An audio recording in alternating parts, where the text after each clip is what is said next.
Profe. Ahí estamos, ¿sí? Perfecto. ¿Qué vimos en la clase pasada? Seguimos con el estudio del funcionamiento del motor de 4 tiempos. Habíamos visto lo correspondiente, bueno, habíamos visto rápidamente el ciclo práctico, la definición traslapo, solapo y cada uno de los elementos estos de anticipos y retardos que lograba yo en la práctica para obtener mejor vaciado, por un lado, actuando con un anticipo y un retardo sobre la válvula de admisión, y por otro lado, asegurándome un buen barrido de los gases ya quemados y combustionados en el último tiempo, a través, dejando más tiempo abierta la válvula de escape, a través de un adelanto y un retraso correspondiente. Como consecuencia de ello, y aplicando el principio de independencia de acción y superposición de efectos, aparecía en escena un ángulo, que se marcado ahí en celeste en la figura, que habíamos definido como traslapo solapo, y que era el ángulo en el cual ambas válvulas, tanto la de admisión y la de escape, permanecían abiertas.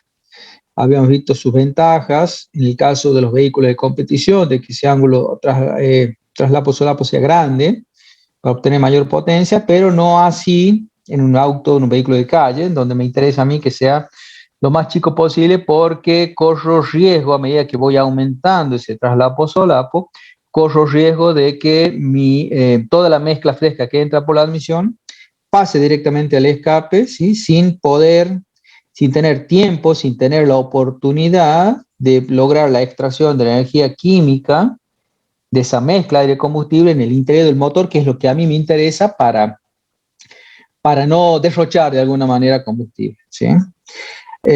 Habíamos hecho el análisis también en el diagrama, el del ciclo de Carnot, diagrama del indicador, en un sistema de coordenadas cartesianas ortogonales, en donde el eje de las Y eran las presiones y el eje de las X eran los volúmenes.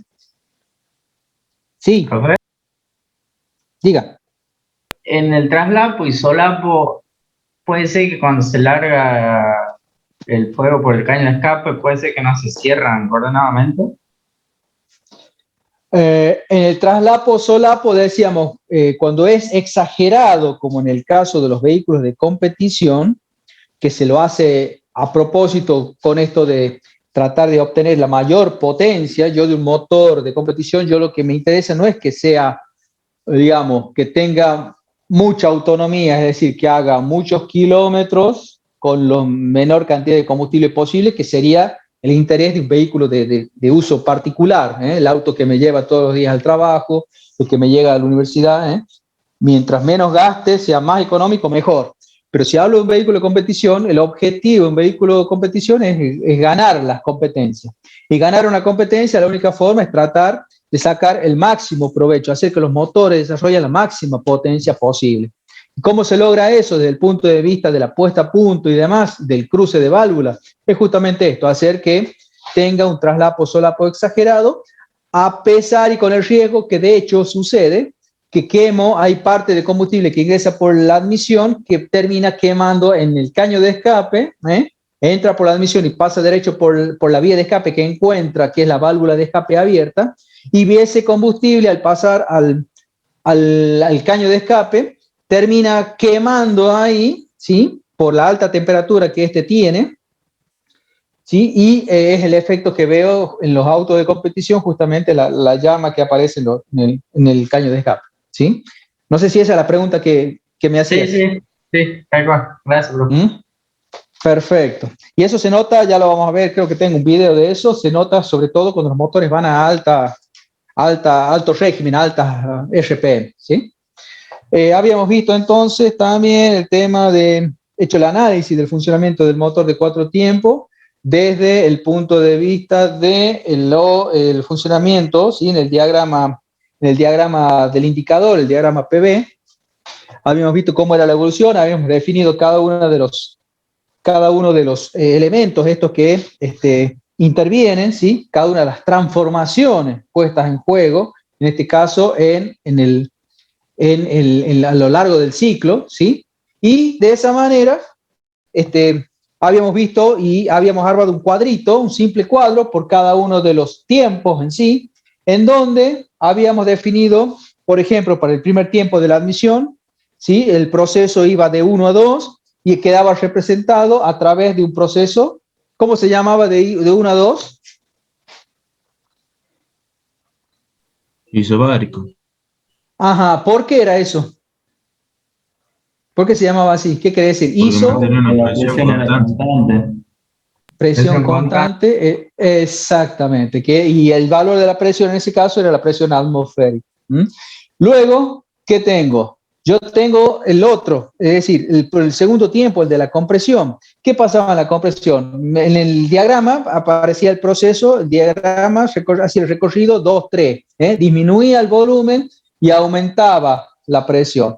En ese caso, entonces, aparece qué tipo de transformación. La habíamos llamado tipo adiabática. ¿Por qué? Porque en el caso, lo comparamos con el caso del inflador. ¿Se acuerdan? Cuando yo inflo la cubierta de mi bicicleta, si yo soy derecho, tomo el inflador con la mano izquierda, ¿sí? Y en el momento de inflar, al comprimir el aire, yo noto en la mano esta izquierda, digamos en la palma, voy a notar justamente un calentamiento. Ese calentamiento es el que, de alguna manera, yo en mi ciclo ideal, porque yo estoy analizando el ciclo ideal, yo voy a tratar de alguna manera de hacer de evitar esa fuga de calor del interior al exterior. Por eso, de alguna manera, hago de cuenta como que le pongo una funda, y voy a considerar que no escapa calor y en ese caso voy a tener una transformación adiabática, sin transferencia de calor. Luego analizo lo que sucede en el tercer tiempo de la combustión-expansión, ¿sí? Aparecen dos fases, una 3-4, ¿sí? Que es el momento que salta la descarga en la bujía en el punto 3 y se produce automáticamente un aumento de la presión casi instantánea y sin moverse el pistón de la posición de punto muerto superior. Y luego una segunda fase en donde el tipo de transformación que aparece en ese caso es una adiabática pero reversible o de sentido inverso, ¿sí? En donde el gas al expansionarse o la mezcla aire-combustible al expansionarse trataría de alguna manera de enfriarse, es decir, una absorción de calor, ¿sí? Desde el exterior hacia el interior. Es un tipo de transformación adiabática, la 4-5, mientras que la 3-4 es una isocórica, iso de igual, córica volumen, o sea, una transformación a volumen constante, ¿sí? Finalmente, hacemos el análisis que en el cuarto tiempo tenemos el proceso, dos fases, también diferenciamos dos fases, la 5-2 y la 2-1. La 5-2, la característica que tiene es que al final de la carrera de expansión, ¿sí? Los gases conservan, al llegar el pistón a la posición de punto muerto inferior, conservan aún en el punto 5 una presión superior, levemente superior a la atmosférica, a la presión 5. Ese valor, al abrir la válvula de escape, automáticamente, ¿sí? Se descarga la presión a ese valor de B5, adquiere inmediatamente el valor de B2, y es a partir de ahí en donde, ya con la válvula de escape abierta, provoco el barrido desde 2 hacia 1. Transformación 5-2 la habíamos llamado isocórica, volumen constante, y la del proceso 2-1 era la isobárica o presión constante. El área encerrada dentro del diagrama PV la habíamos llamado trabajo, ¿sí? Y después de eso nos habíamos concentrado y habíamos determinado para un motor policilíndrico de 4 cilindros, en donde tenía en este caso, según la figura que habíamos analizado, un cigüeñal con 3 apoyos o bancadas y 4 codos, ¿sí? En cada codo va una biela y en cada biela va un pistón y un cilindro. Quiere decir que al tener 4 codos, este cigüeñal es un cigüeñal de un motor de 4 cilindros.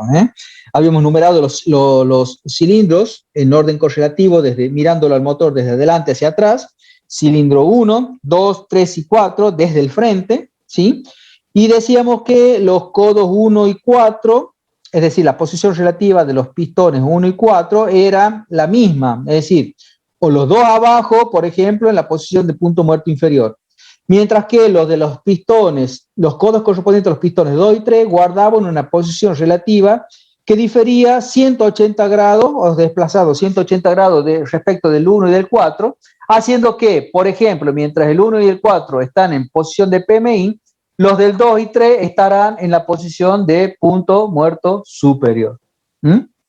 ¿Sí? ¿Estamos hasta ahí? ¿Recuerdan eso, no es cierto?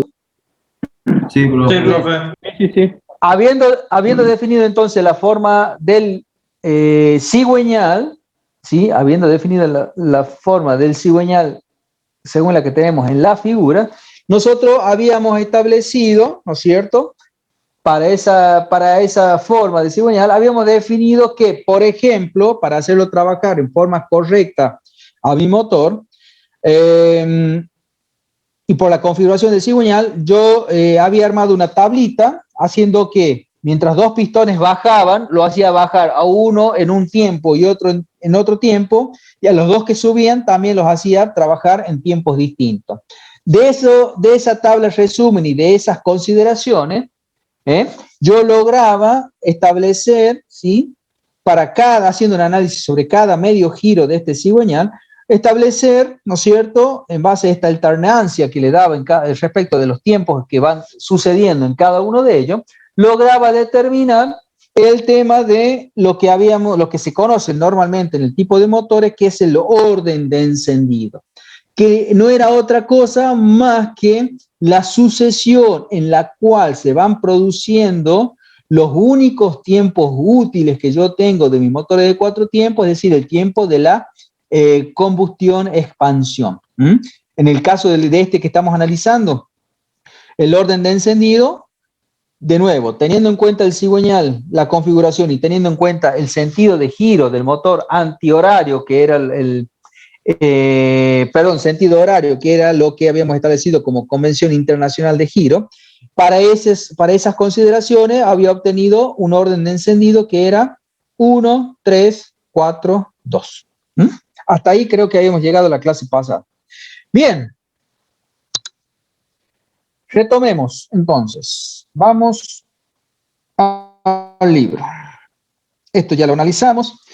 Nosotros habíamos dicho que en términos generales, al hablar de motores policilíndricos, lo vamos a escribir por acá. Acá vamos a poner la fecha para ir estableciendo un orden. Hoy es miércoles 12 de mayo. Nosotros hablábamos de motores policilíndricos. Habíamos visto en primer término los motores que tenían 2 cilindros, que podían ser en línea u opuestos. Ya vamos a ver cómo sería eso, ¿sí?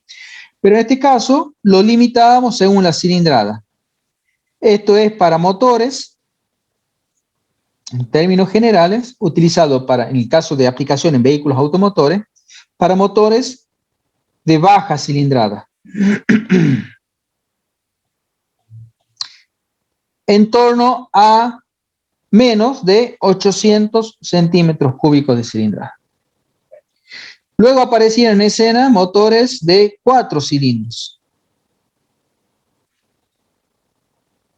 En este caso, la cilindrada está en torno a desde los 800 y hasta los más o menos 2000 centímetros cúbicos.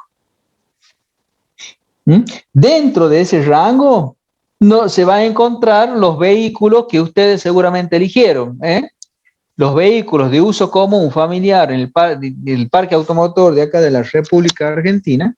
Está en términos generales de valores de 1.0, 1.1, 1.2 más o menos, hasta 1.6, 1.8 o 2.0 litros de cilindrada. Ya vamos a ver el correlato que existe y la forma de calcular esto de la cilindrada que estamos hablando, ¿sí?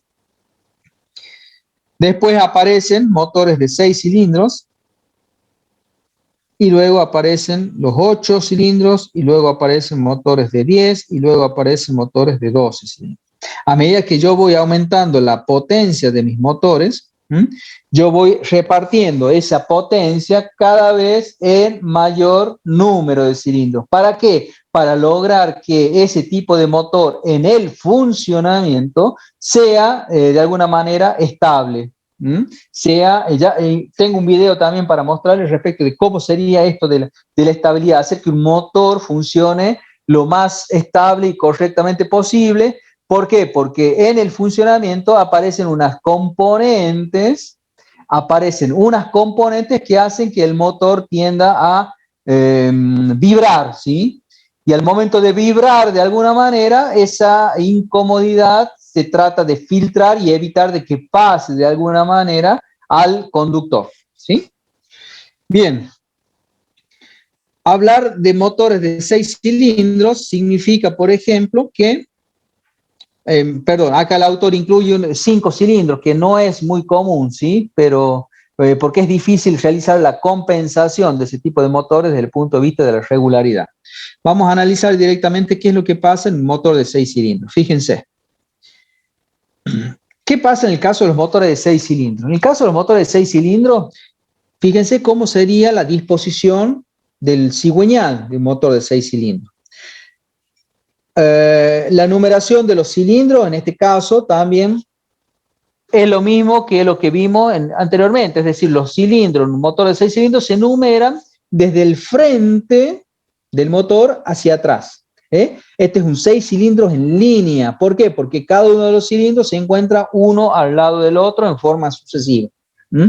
Ahí aparece el cilindro 1, el 2, el 3 y así sucesivamente, considerando de que el frente del motor está sobre, en el caso del lado derecho de la figura 1. ¿Sí? Si yo al cigüeñal lo miro lo observo en una vista de frente, digamos, me va a aparecer a mí una configuración tal como muestra la figura 3. En la figura 3, ¿qué aparecen? Cada uno de los codos de mi cigüeñal dispuestos cada 120 grados. Fíjense, en el caso de la posición de la figura, el codo, ¿sí? El codo de los cilindros 1 y 6 está justo en la posición de PMS. Desplazado en sentido horario, voy a encontrar a 120 grados de este codo, voy a obtener lo de los cilindros 3 y 4, ¿sí? Y a su vez, a 120 grados de desfasaje respecto de estos últimos, van a aparecer los codos correspondientes a los cilindros 2 y 5, ¿sí? Habiendo hecho esta consideración, ¿sí? Habiendo hecho esta consideración, yo lo que voy a hacer es, a ver si lo puedo enviar acá.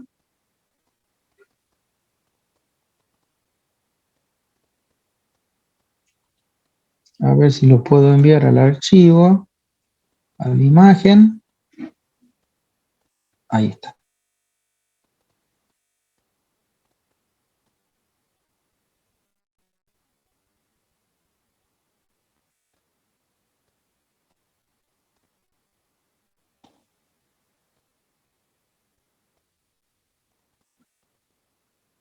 Bien, no me lo deja pasar, vamos a analizar acá.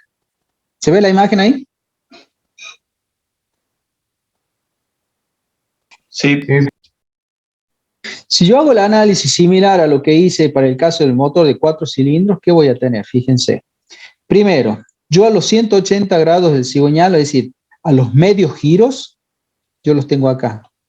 Esto es un primer medio giro, segundo medio giro, tercer medio giro del cigüeñal y finalmente el cuarto medio giro del cigüeñal.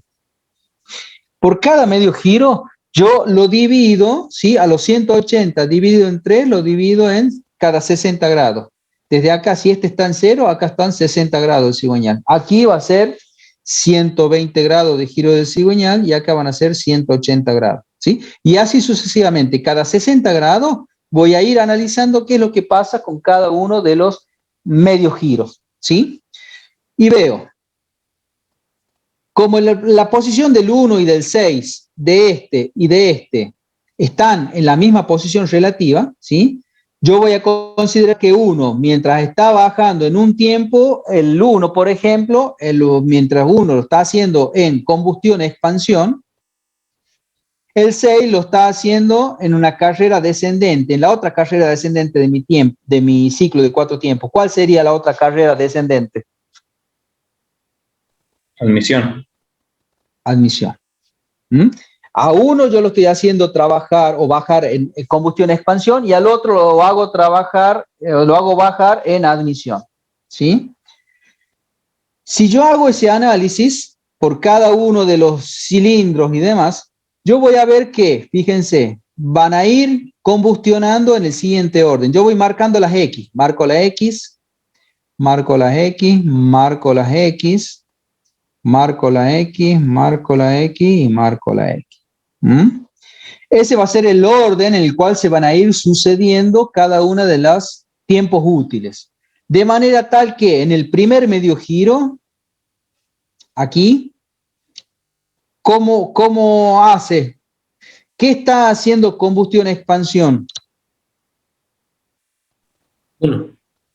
Claro, el cuarto lo hace solamente durante 60 grados de giro cigüeñal, mientras que durante todo el giro completo, el medio giro completo, lo realiza, ¿no es cierto?, el cilindro 1. Por eso es que nosotros vamos a anotar en primer término el cilindro 1.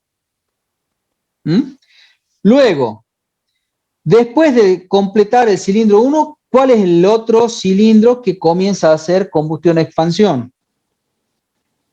Fíjense, yo hago acá y de acá paso acá. Y hace el quinto.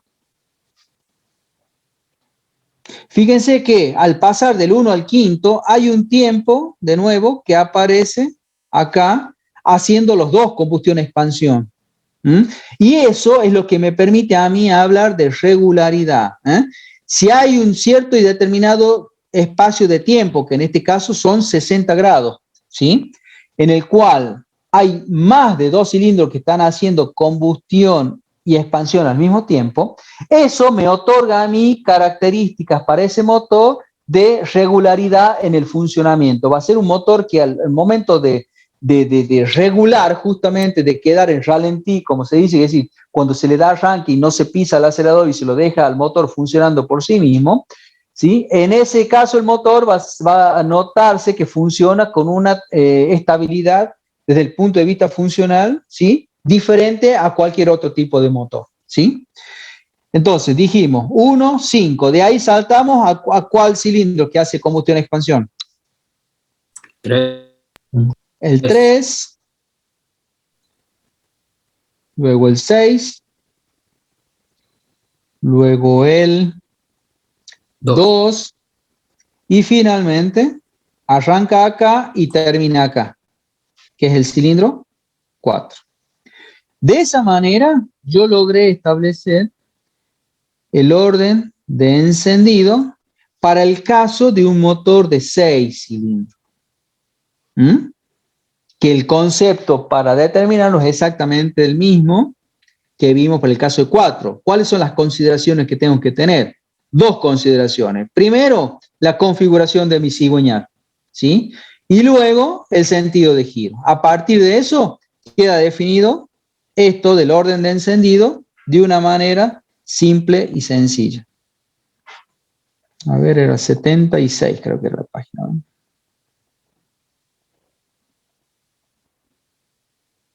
Era el 4, el 6. Orden de encendido. 1, 5, 3, 6, 2, 4. ¿Cómo nos salió a nosotros? 1, 5, 3, 6, 2, 4. ¿Se ve eso? Sí. Perfecto. Bien.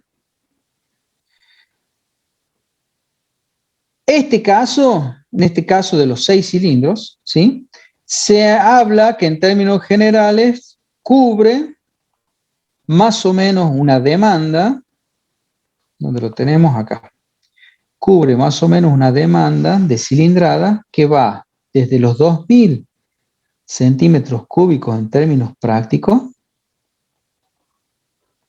hasta los más o menos 2.8 o redondeando 3.000 centímetros cúbicos de cilindrada.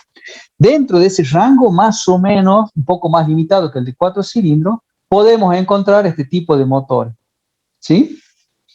Siguiendo en el análisis y la consideración de motores que son más potentes, aparecen el caso de los motores policilíndricos que cuentan con, esta vez con 8 cilindros.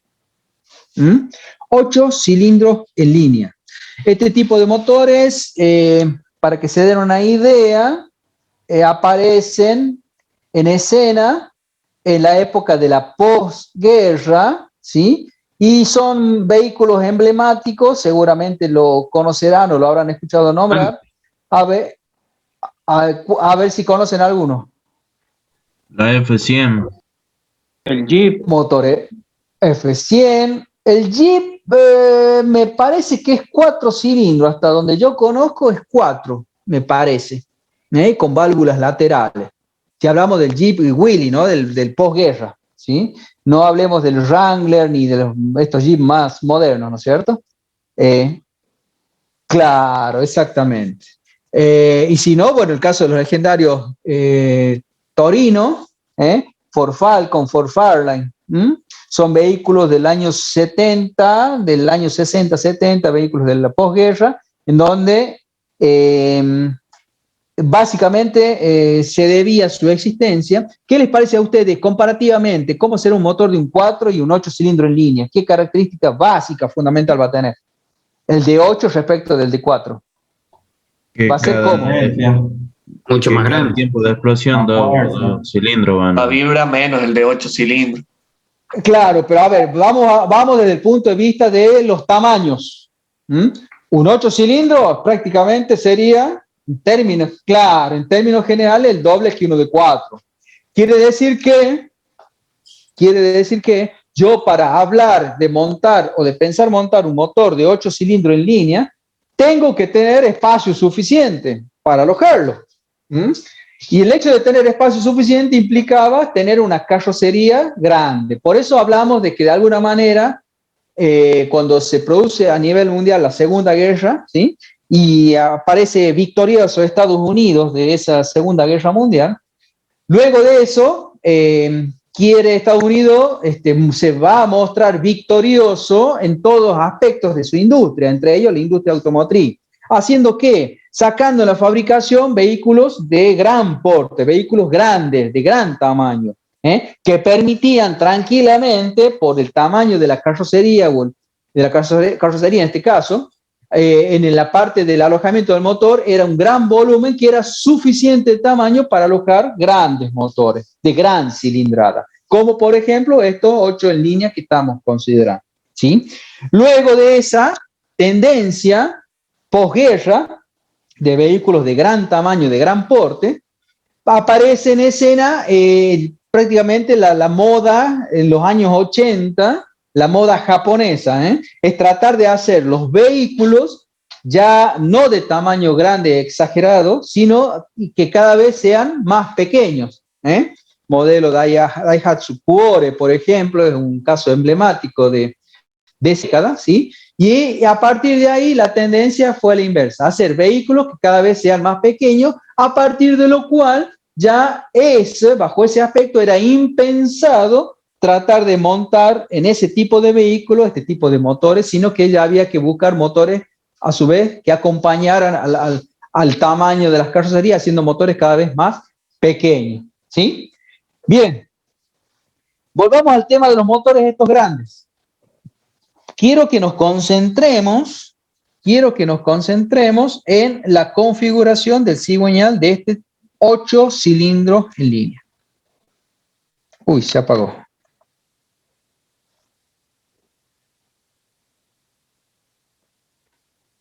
Había que llenarlo de nafta también ese motor, ¿no, broma? Sí, vehículos bastante, con muy poca autonomía. Muy poca autonomía. Es decir, que requerían mucho combustible por kilómetro. Una acelerada, chao tanque nafta.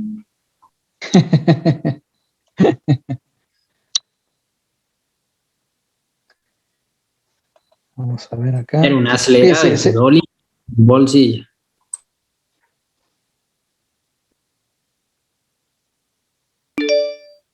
Bien. Ahí volví a recuperar la... También es 1.4, ¿no? Tiene 4 cilindros. El cruce es 1.4, 4 cilindros. Se ubica en el rango este que decíamos, entre 800 y 2000 centímetros cúbicos. El Renault 18, emblemático, que llegó a tener hasta 2 litros de cilindrada, creo que llegó hasta 2.2.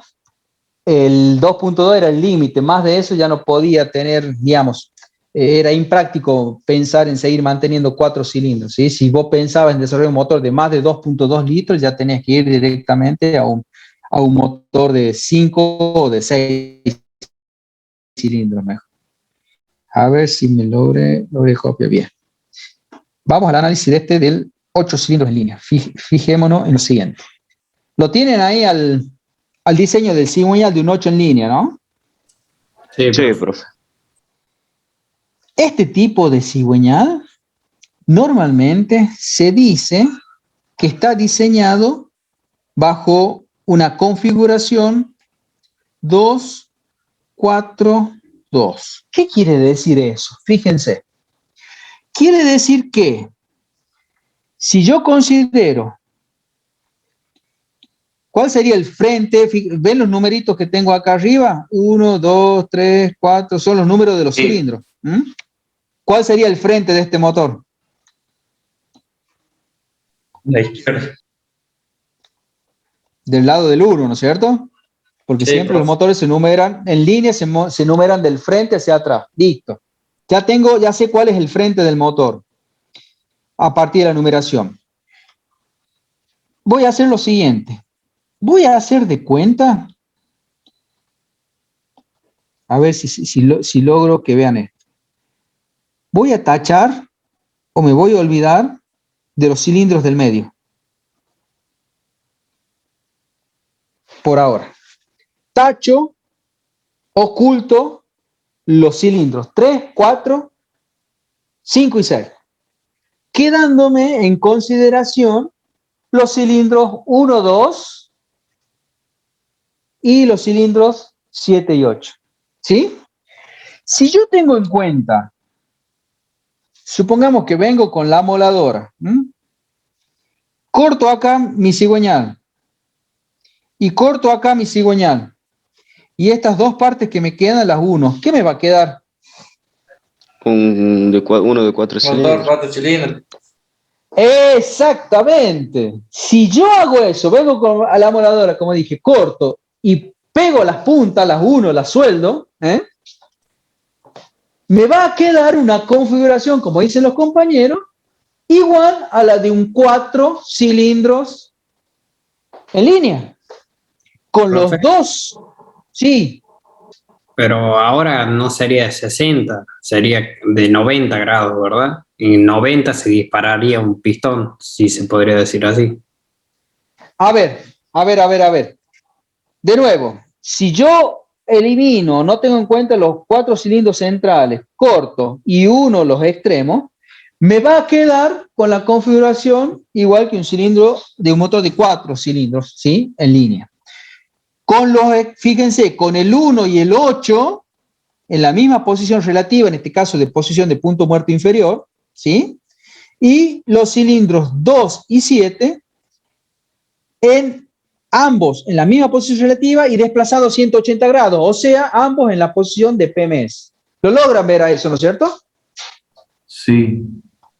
Perfecto, buenísimo. Eso quiere decir esto, 2, 2. Me queda analizar el 4. ¿Qué sería esto del 4? Borro acá y borro esto que hice acá. ¿Qué voy a hacer ahora? Voy a hacer al revés. Lo que voy a hacer ahora es borrar u ocultar los cilindros extremos 1 y 2. Borro acá el 7 y el 8. Vengo acá y ya no me hace falta cortar. No me hace falta cortar. ¿Qué me queda en el medio? ¿Qué me queda acá? ¿Qué tipo de cigüeñal me quedaría si yo anulo las puntas? 4 cilindros. Me queda también un cigüeñal de 4 cilindros en línea. Sí. Sí. Ay, se corta. También. Me quedan 4 cilindros también, ¿no es cierto? ¿Por qué? Sí. ¿Cómo me queda? Ese 4 cilindros que me queda en el medio, me queda contenido en un plano horizontal. Sí. Mientras que los extremos me van a quedar en un plano vertical. Quiere decir que esto de acá, este 4, que es estos 4 de acá, ¿sí? Quiere decir que va a quedar como un cigüeñal de un 4 cilindros, pero que difiere 90 grados respecto de las puntas. Contenido en un plano de 90 grados respecto de las puntas. Eso quiere decir que normalmente a un cigüeñal de un motor de 8 cilindros en línea recibe la configuración 2-4-2. ¿Por qué? Porque a las puntas guardan la misma relación relativa, como si fuera un 4 cilindros de las puntas, y en el medio otro de un 4 cilindros, pero girado 90 grados, ¿sí? Respecto de las puntas. ¿Se entendió más o menos?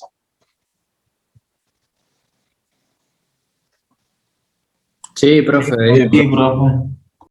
Bueno, excelente. Si yo hago ese análisis y ahora al primer, a ver ahí.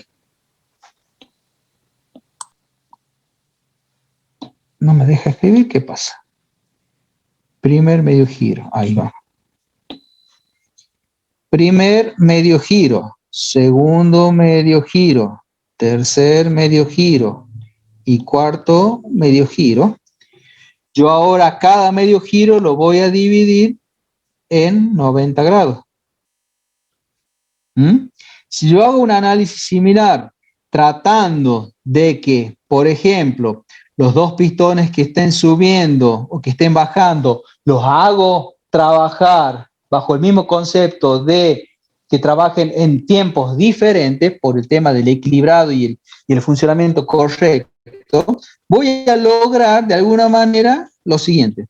Marco cómo me van quedando cada uno de los tiempos útiles en cada medio giro. En el primer medio giro voy a tener un aporte aquí, me va a aparecer una X acá y me va a aparecer aquí. Luego aquí, luego aquí, luego aquí, luego aquí, luego aquí y acá. Quiere decir entonces que, ¿cómo sería el orden de encendido en este caso? Primer medio giro. ¿Cuál es el único que hace completo? 1. Exactamente, cilindro 1. Luego del 1, ¿qué hace? ¿Cuál es el que sigue haciendo completo? Combustión, expansión. 6. 2. Luego él. Diga. 5. 5. Para todos los motores de 8 cilindros, y bueno, y lo mismo para lo que vimos de 6, ¿todos los fabricantes, Sí. digamos, siguen esta convención? ¿O? En términos generales, sí, exactamente, sí, es así. Todos, ¿por qué? Porque recuerda que para hacer el análisis nosotros partimos de dos premisas. Una, la configuración de los cigüeñales, eso es fundamental. Si me cambia la configuración del cigüeñal, yo estoy frito, no tengo forma de respetar el orden de encendido. Y segundo, la segunda consideración que tenemos que tener es, ¿qué cosa? El sentido de giro, este convencional, el internacional, que todos los motores vistos de frente giran en sentido horario. Esas dos consideraciones hacen de alguna manera que esto también, por convención, el orden de encendido sea prácticamente el mismo, independientemente del motor, se fabrica en Argentina, en la India, en Francia, en Estados Unidos, prácticamente por convención, para tratar de unificar, ¿sí?, los criterios de fabricación. ¿Sí? Entonces, le quedamos en el 5. Después del 5, ¿cuál venía? Nos quedamos acá. 8. 8. De ahí saltamos al 3. De ahí saltamos al 7. Y de ahí saltamos arranca acá y termina acá. que es el 4. Orden de encendido para el caso de este que estamos analizando. Motor de 8 cilindros en línea. ¿Sí? Bien. Tipo de motores por su arquitectura. Motores en línea. Esto que venimos analizando. ¿Qué quiere decir motores en línea? Básicamente cuando mis motores los estoy desarrollando y tengo un cilindro al lado del otro. Por ejemplo, acá. Ese motor. ¿Qué tipo de motor es ese? Si yo les pregunto. Motor en línea. Motor de 4 cilindros en línea. ¿Por qué? Porque un cilindro está uno al lado del otro. ¿Sí? Este es un tipo de motor que puede estar en el orden de cilindrada, como dijimos, desde los 800 hasta los 2000, 2200 centímetros cúbicos tranquilamente. ¿Sí? Acá dice, motor de 4 cilindros, no dice en línea, pero bueno, habla de la distribución que eso no hemos llegado todavía a ver. ¿Sí? Pero se ve eso, ¿no es cierto? Bien. Ese sería un tipo de configuración de los motores policilíndricos. ¿Está? ¿Cuál es el inconveniente que tienen? Justamente lo que habíamos mencionado anteriormente, que funcionan bien cuando el número de cilindros en línea es limitado. Por ejemplo, hasta 4. Hasta 4 cilindros en línea en un vehículo de tamaño medio no hay inconveniente. El problema está cuando yo comienzo a agregar cilindros, más de 4, 6, 8, 10, 12, que yo necesito para alojar ese motor, ¿no es cierto? Necesito espacio suficiente que muchas veces en los vehículos, en las carrocerías, los espacios que dispongo de la carrocería, en la parte del habitáculo del motor, no lo tengo, más que todo en los vehículos modernos, ¿sí? Entonces ya tengo que pasar, en ese caso, cuando ya tengo que realizar aplicaciones de motores de gran cilindrada, pero con pequeño volumen disponible de alojamiento, y ya tengo que pensar en el diseño o en un motor, ¿sí?, que sea un motor con configuración en V corta. En este caso, ¿cómo sería? Fíjense, ahí tienen la figura de lo que sería la configuración o arquitectura o diseño de un motor policilíndrico de 8 cilindros, pero en la configuración en V. ¿Qué característica tiene este? Fíjense. Se nota, ¿no es cierto?, cómo ahorro espacio yo respecto de un 8 en línea. Se me acorta muchísimo la longitud del motor.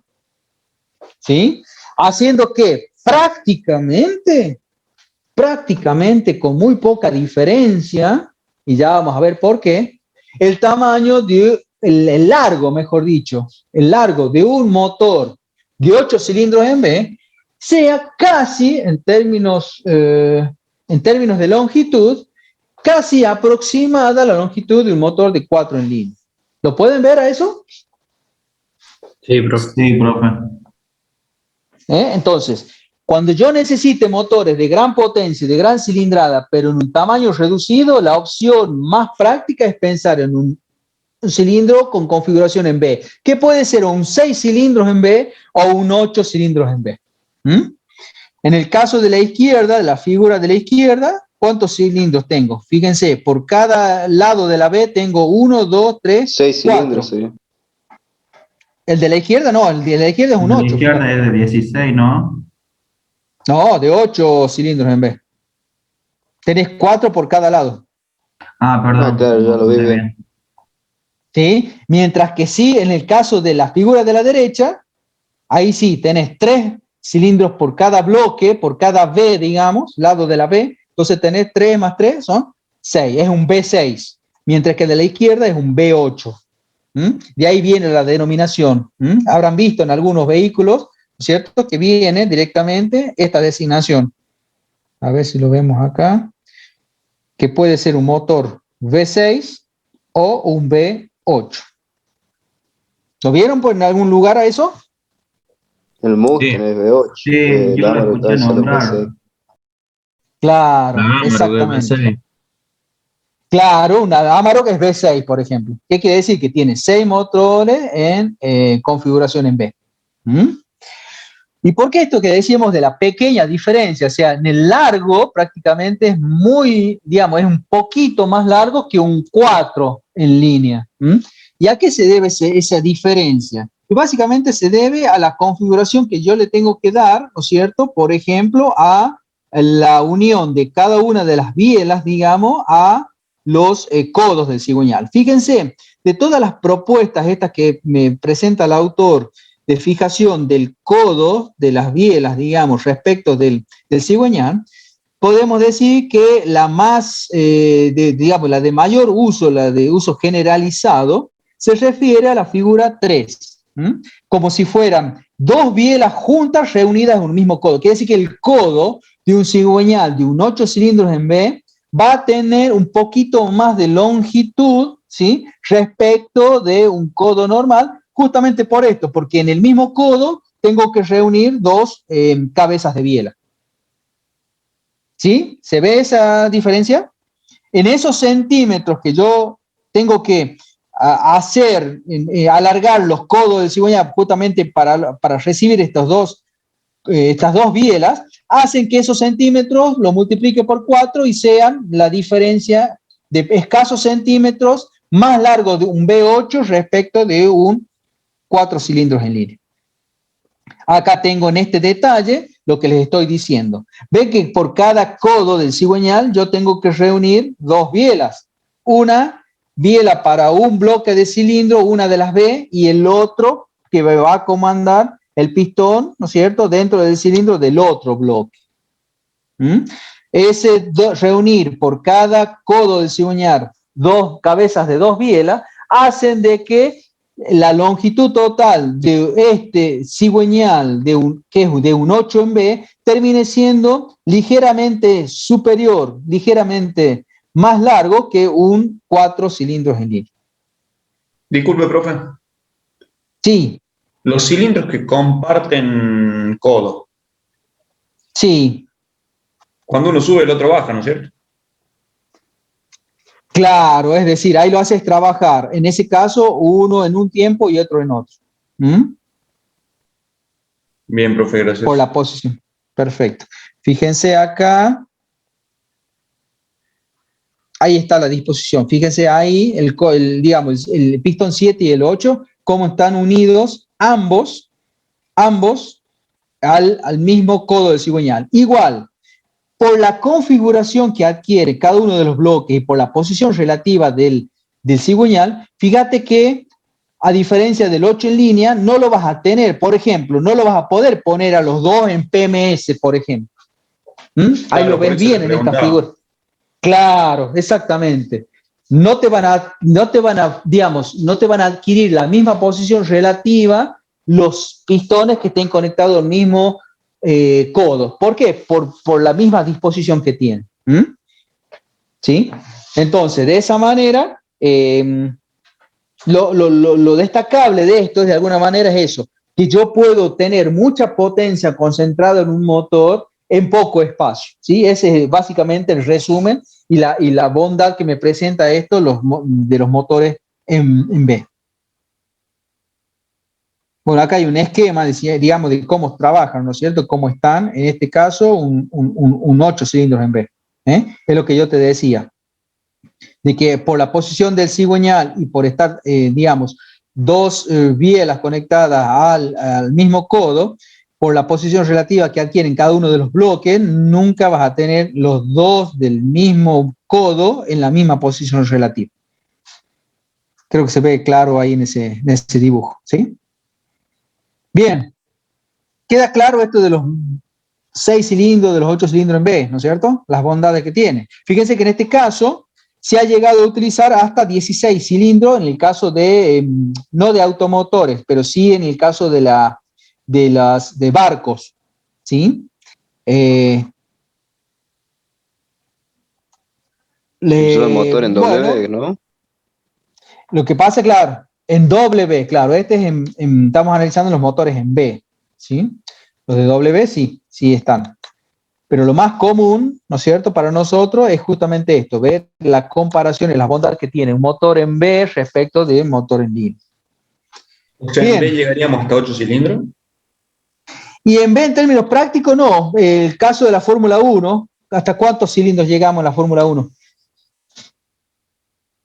Hemos llegado históricamente a tener hasta 12 cilindros en vez. De nuevo, el lugar que yo tengo...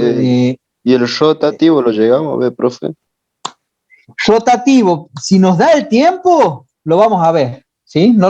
Por cuestiones de tiempo no está dentro del programa, pero vamos a ver si hacemos algo como el año pasado. El año pasado, a modo de tratar de agregar temas, vamos a dividir en grupos y le vamos a dar una tarea de investigación para que desarrollen una presentación justamente, ¿no es cierto?, de cada tema asignado. Por ejemplo, el año pasado los temas que habíamos dado eran motores híbridos, o sea, vehículos híbridos, mejor dicho, vehículos ecológicos de estos no enchufables, motores rotativos, ¿sí?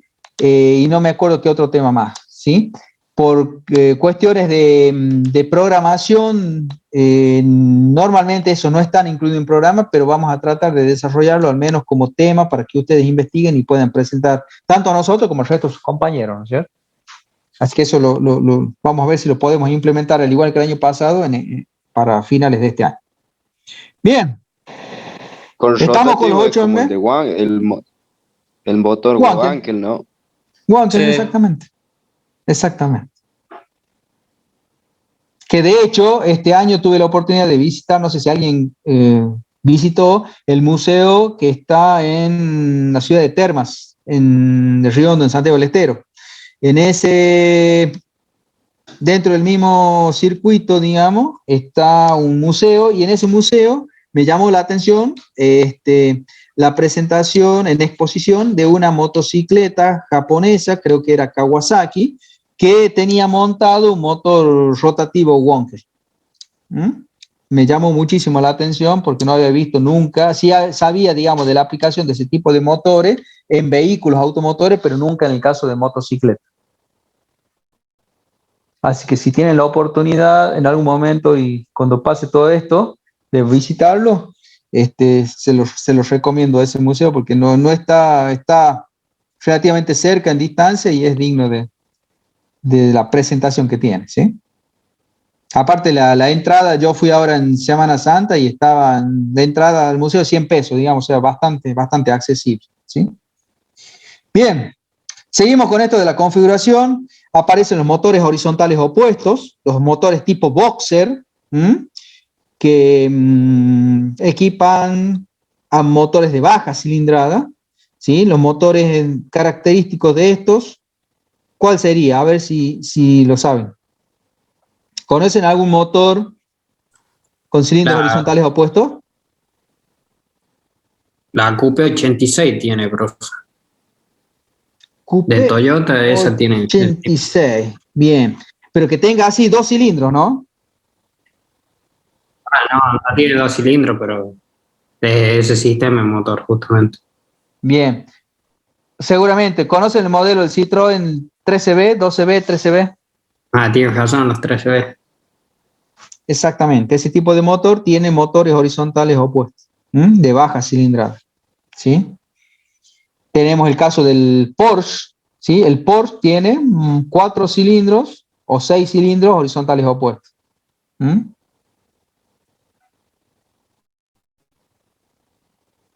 Bien.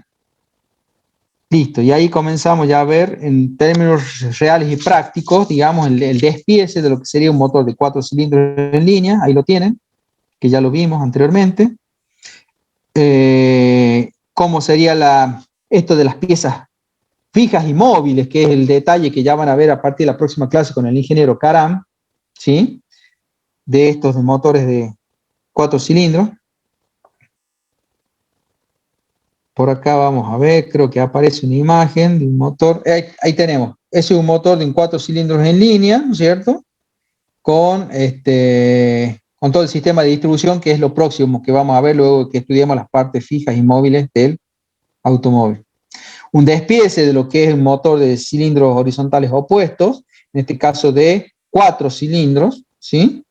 cómo es el cigüeñal, cómo van dispuestos cada uno de los cilindros. La característica en términos generales del motor del 13B, además de tener la característica de tener sus cilindros dispuestos en forma horizontal opuesta, que el sistema de refrigeración, me estoy adelantando un poco, el sistema de refrigeración por aire, exactamente.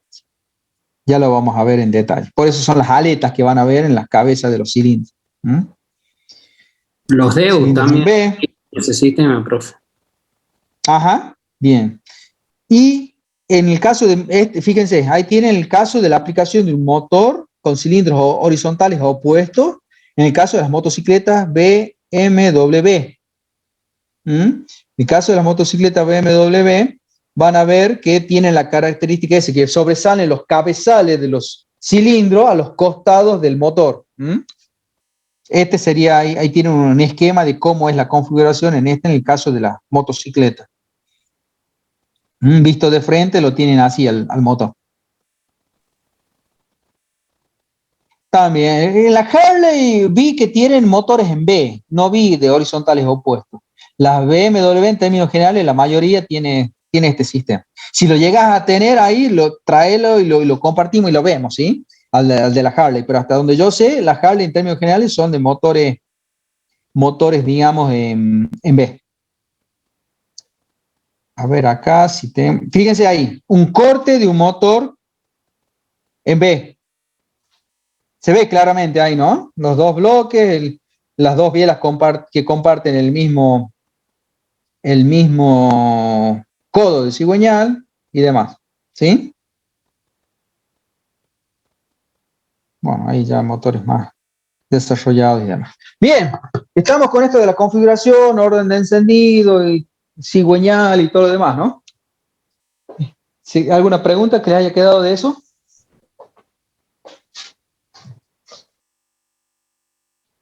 No, profe, por lo menos en parte no. Bueno, continuemos. Lo que nos queda es algo de cálculos técnicos y de ahí pasamos a ver videitos, si no se enojan. Y que dicho sea de paso, me estoy acordando que no les compartí.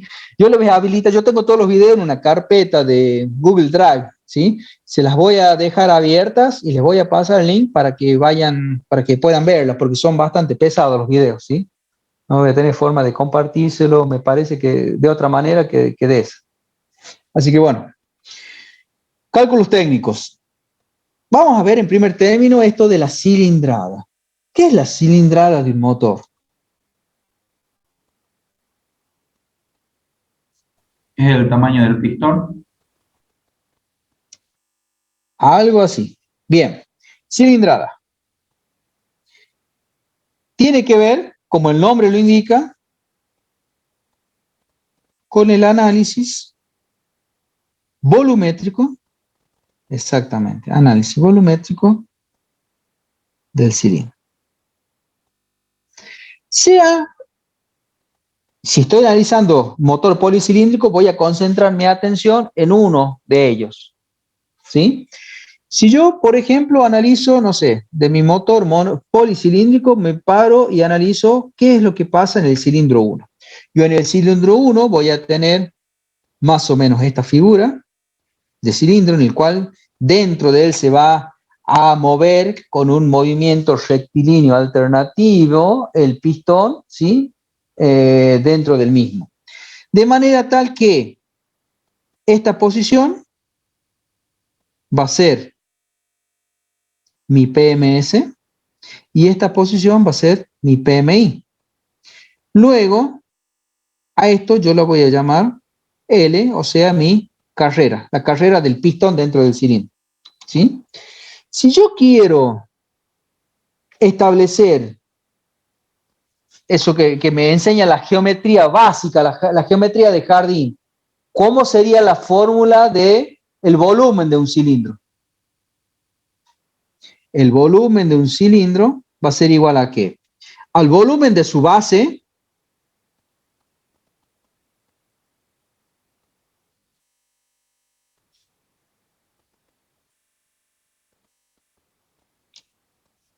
o mejor así, lo dejemos así. volumen de la base, por la carrera. O, lo que es lo mismo, pi por radio al cuadrado por L. ¿Sí? Haciendo eso, yo voy a obtener, ¿qué cosa? El volumen de todo el cilindro. Eso va a ser el volumen que en la carrera de admisión, cuando el pistón, estando en la posición de PMS, comienza a adquirir una carrera descendente, tratando de buscar la posición de PMI, y justo en el instante que está en PMS y comienza a descender, justo en ese instante se abría la válvula de admisión y comenzaba a llenarse el interior del cilindro de mezcla fresca. Quiere decir que toda esa mezcla fresca de la admisión va a quedar alojada en todo este volumen de mi cilindro. ¿Sí? Por ejemplo, entonces, ¿qué datos necesito yo para calcular la cilindrada? Necesito dos datos. Uno, conocer cuál es la carrera. Conocer cuál es la carrera de mi motor. El recorrido, distancia que hay entre el PMS y el PMI. Y por otro lado, necesito saber, ¿qué cosa? El diámetro del cilindro. Disculpe, profe. Sí. Conforme mayor sea la cilindrada, entonces, más consume el motor, ¿o no? Exactamente, y más consume. ¿Y cómo va a ser la potencia a mayor cilindrada? Mayor también. Mayor también, exactamente. Esa es la idea, ¿sí? Por eso hay una relación directa, como vos decís, entre lo que es el consumo, la potencia versus la cilindrada. Por ejemplo, veamos. ¿Tienen datos ustedes, alguno que esté en base al vehículo que hayan elegido, que tenga los datos técnicos de diámetro y carrera? Si no, aplicamos ejemplos de lo que da el libro, no tengo problema. A ver, si no los tienen a esos datos a mano, que de hecho, bueno, lo van a tener que conseguir, ¿no? A la hora de hacer el práctico van a tener que conseguir sí o sí esos datos para poder hacer el práctico, ¿está? Porque van a tener que calcular ustedes la cilindrada de su motor. Bien, por ejemplo. A ver. Profe. Ahí dice, diga. Acá en donde tenemos nosotros el archivo, tengo sí. Donde dice uno curso de pistón y el otro diámetro del cilindro. Ajá. A ver, veamos. Vos tenés ahí entonces, ¿qué vehículo es? El vehículo sobre el cual me va. Volkswagen Gol Tren. ¿Qué datos tenemos de Volkswagen Gol Tren? Me decís, ¿qué datos tenés para aportarme? Dice motor 1.0 litros. Hay 1.0 litros, listo. Esa es la cilindrada. ¿Y qué datos técnicos te da? ¿Algo de carrera de diámetro? ¿Te dice algo o no? Cilindrada, 999 centímetros cúbicos. Sí, ¿qué más? Tasa de compresión. No nos sirve por ahora, no, para esto que queremos calcular. ¿Qué más? Curso de pistón. ¿Qué te dice el curso de pistón? Si no, el curso de pistón me dice 70,6 milímetros. El curso del pistón es la carrera. En este caso, L, ¿cuánto es? 70,6 milímetros. Perfecto, listo. Ya tenemos uno de los datos, que es la carrera. Y diámetro. Nos faltaría, ahí está, el diámetro del cilindro. ¿Cuánto te da ahí? 67,11 milímetros. 67,11. Bien, perfecto. Listo. Ya tengo los dos datos para poder calcular y verificar la cilindrada de mi motor. ¿Qué hago? Aplico la fórmula y digo, V igual a pi por, en términos generales, si bien es cierto acá yo tengo expresada tanto la carrera como el diámetro en milímetros, lo común, lo usual es expresarla en dos unidades distintas, es decir, en centímetros cúbicos o en litros de cilindrada. Ya vamos a ver. Pasemos al primer término a averiguar, a determinar la cilindrada en función de centímetros cúbicos. Quiere decir que yo voy a tener que pasar estos milímetros a centímetros en la forma. ¿Cómo me quedaría? Es pi por el diámetro expresado en centímetros. ¿Cuánto me queda el diámetro en centímetros?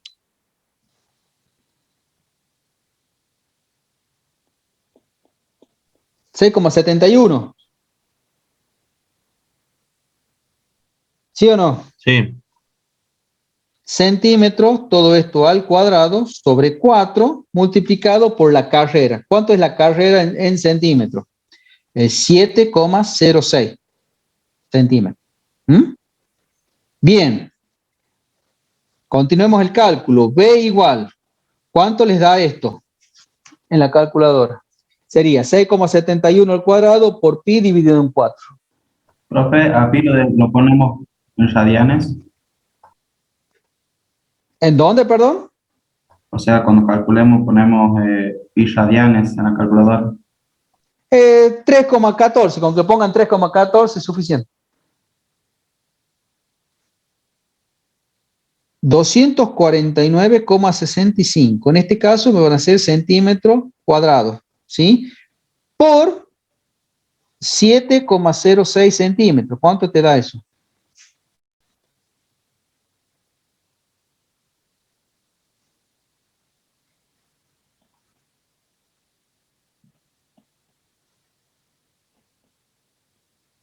Hay algo que estamos haciendo mal acá, ¿eh? Verifiquemos los valores.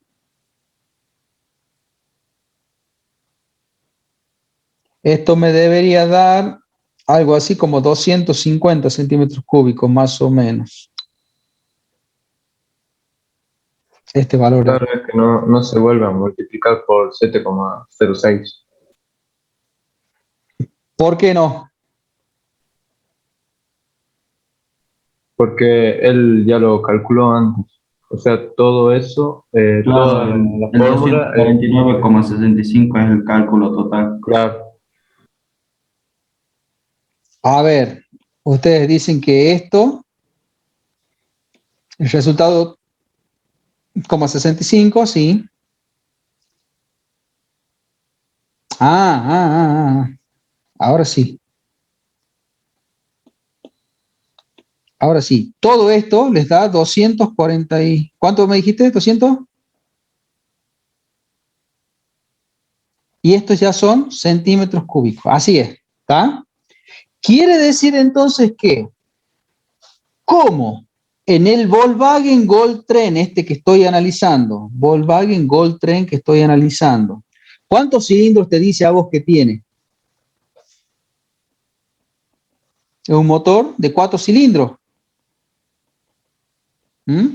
Al volumen de un cilindro lo tengo que multiplicar. El volumen total de cilindrada va a ser igual al volumen de un cilindro, del cilindro 1, por el número de cilindros que tiene mi motor. 249,65 centímetros cúbicos multiplicado por 4 cilindros. Este es el volumen que tiene un cilindro y lo multiplico por el total del cilindro que tiene mi motor. ¿Cuánto te da ahí?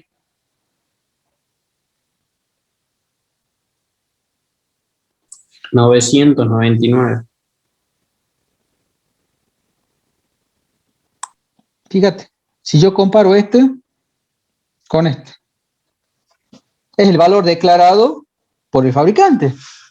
Me dice que el motor en total, considerando los 4 cilindros, tiene una cilindrada total de 999 centímetros cúbicos. Y decir que mi motor tiene una cilindrada total de 999 centímetros cúbicos, aproximadamente es, ¿cuánto? Redondeando, 1000 centímetros cúbicos. Y hablar de 1000 centímetros cúbicos de volumen equivale a hablar de 1,0 litros de cilindrada.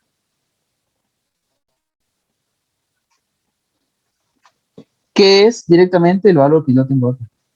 ¿Se entendió? Sí, profe.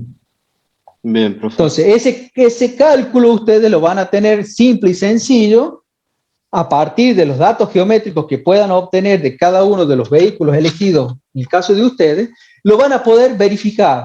Y si es, por ejemplo, un Volkswagen, no sé, el modelo 1.6 litros, y bueno, a partir de los datos van a poder verificar si realmente son esos valores. Normalmente la expresión en litros surge de redondear, ¿no es cierto? Redondear para arriba el valor correspondiente al valor fino. Como en este caso, me dio 999 centímetros cúbicos de cálculo, listo. Redondeo hacia arriba y directamente me queda en 1.0 litros de cilindraje. ¿Se entendió eso? Perfecto. Bien, profe. Listo, sigamos. Miren, acá el autor, por ejemplo, plantea el caso de un Ford Escort 1.6. El primero de 4 modelos, presenta el primero que presenta. Dice que tiene un motor de 4 cilindros, ¿sí? Y que tiene un diámetro de 76 y una carrera de 88.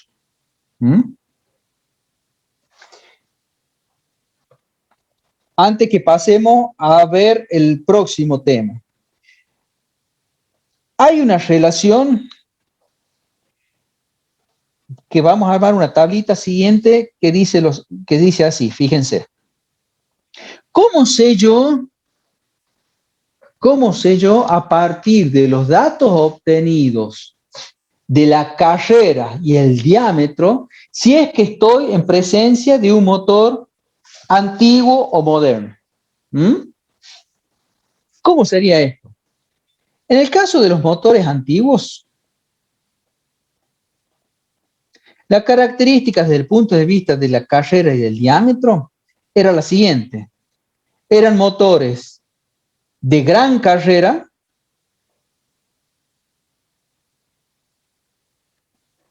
L mayor que D.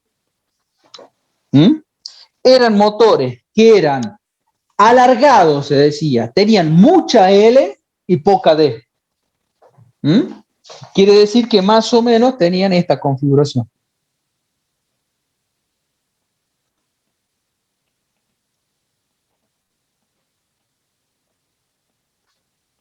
Mucha carrera y poco diámetro. Esa sería la relación.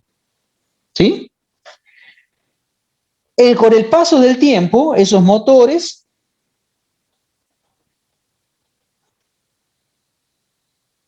un poco más modernos,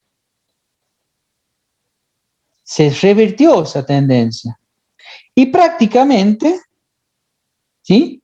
Prácticamente esa relación hoy en día trata de ser casi aproximadamente igual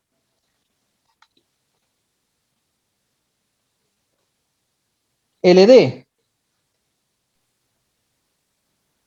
en donde la dimensión L sea prácticamente del mismo orden que D. Motores, y este tipo de motores recibe el nombre de motores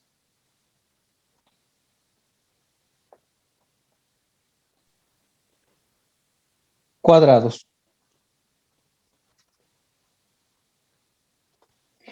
Y hoy en día existen motores de alta competición, caso, por ejemplo, de la Fórmula 1, en donde se revierte la tendencia y prácticamente L queda menor que D. ¿Cómo quedaría un motor de eso?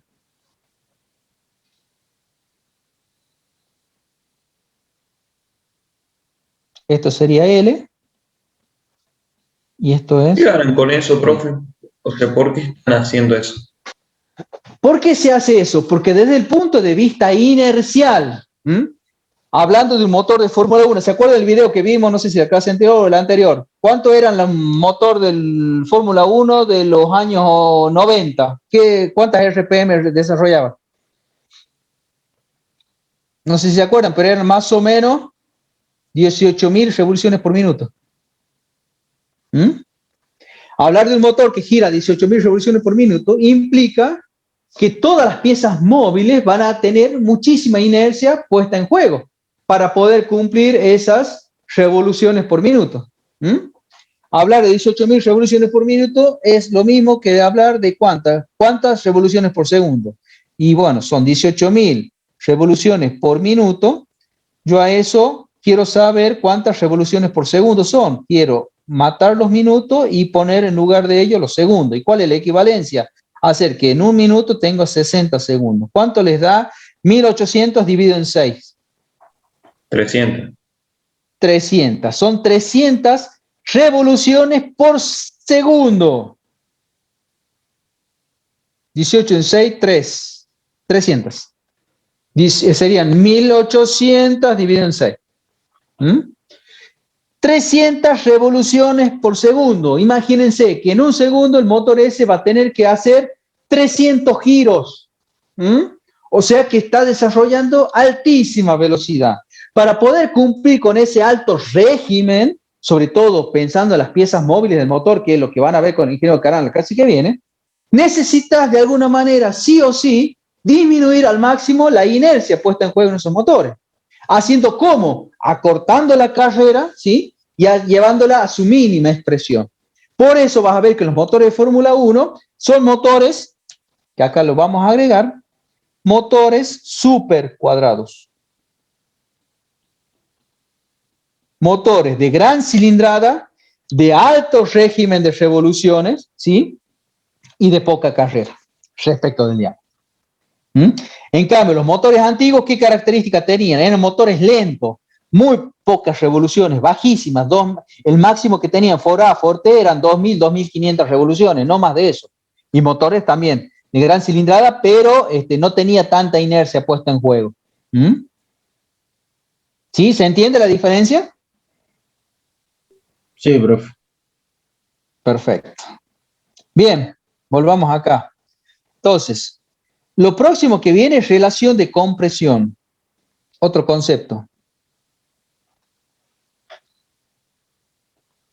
Relación de compresión. ¿Qué es la relación de compresión? La relación de compresión es lo siguiente. Sea, por ejemplo, el análisis de lo que me presenta el autor acá en la figura 1.67. ¿Qué dice? En la figura de la izquierda considera el pistón en la posición de PMS, ¿sí?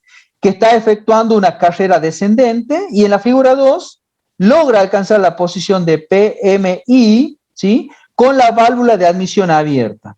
Durante todo ese tiempo, ¿sí? Durante todo ese tiempo que es la carrera de admisión, o primer tiempo de este motor de 4 tiempos, el motor se dice que ha realizado una aspiración de mezcla combustible, ¿sí?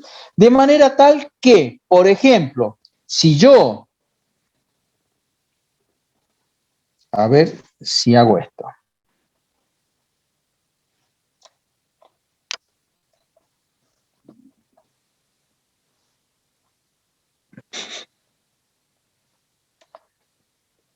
Se me desconectó la pantalla, sí. Ahí vamos de nuevo.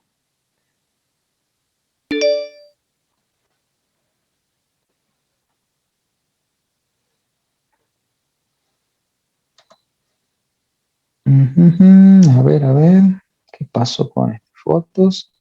Voy al final. No me grabo la foto. Vengo acá de nuevo, hago así. Que me lo envíe aquí.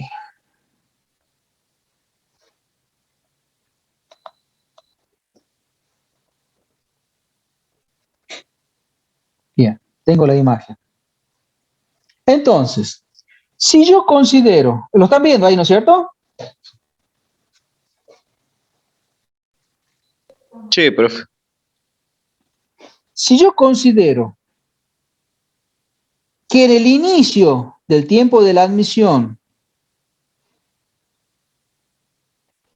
los gases están confinados en el volumen B, que es el de la cámara de compresión, ¿sí? Y que al final del primer tiempo de la admisión, cuando finalizó,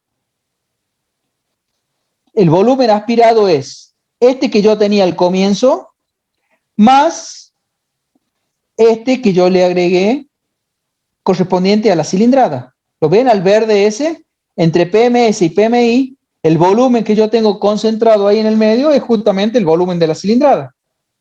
De manera tal que, si yo planteo lo siguiente, que el volumen B minúscula, este de acá, B minúscula, ¿sí?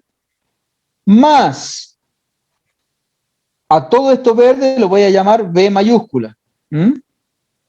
A todo esto del volumen de la cilindrada lo voy a llamar B mayúscula. B más B es lo que me va a aspirar el motor durante todo el tiempo de la admisión. Todo el gas, la mezcla de aire-combustible ingresado durante el primer tiempo va a estar alojado en el volumen B chica y el volumen B grande. Si yo a ese volumen total aspirado, ¿sí?, lo comparo o hago la relación respecto del volumen inicial que yo tenía al comienzo del tiempo de la admisión, a esa relación, por definición, se llama relación de compresión. O dicho de otra manera, si yo aspiro esto y después en el próximo tiempo lo voy a comprimir al volumen B, a partir de ahí yo logro, ¿no es cierto? Yo logro establecer cuál es la relación de compresión de mi motor. No sé si se entiende. Vamos de nuevo. Si yo, durante el primer tiempo, ¿qué aspiro yo durante todo el primer tiempo? ¿Qué volumen de gas aspiro? Mezcla gaseosa. Al final del primer tiempo, el pistón se va a ubicar en la posición de PMI.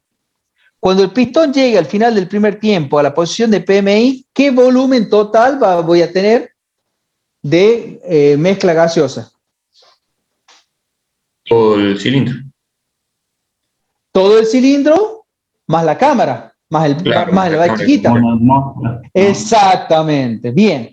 Todo eso yo logré admitir, logré ingresar en el primer tiempo. Todo ese volumen, B chica más B grande, ¿está? ¿Qué hace? Se cierra la válvula y ahora todo ese gas comienza a ser comprimido en el segundo tiempo. De nuevo, si yo hice ingresar una mezcla B chica más B grande, al final del tiempo de la compresión, ¿en qué lugar va a quedar alojado todo ese gas, esa mezcla gaseosa? ¿En qué volumen? En la cámara de combustión. Es decir, en el B chica. Claro, en el B chica, que es el que tengo en el denominador, en este de acá. Entonces, ese índice, porque es un índice, si yo manejo acá, ¿qué unidad voy a tener en el B chica? Y voy a tener centímetros cúbicos. ¿Qué unidad voy a tener en el B grande? Y voy a tener, más, esto es más. Otro que va a ser centímetros cúbicos. Y en el denominador, ¿qué voy a tener? Centímetros cúbicos. ¿Cómo me da esa relación? Adimensional.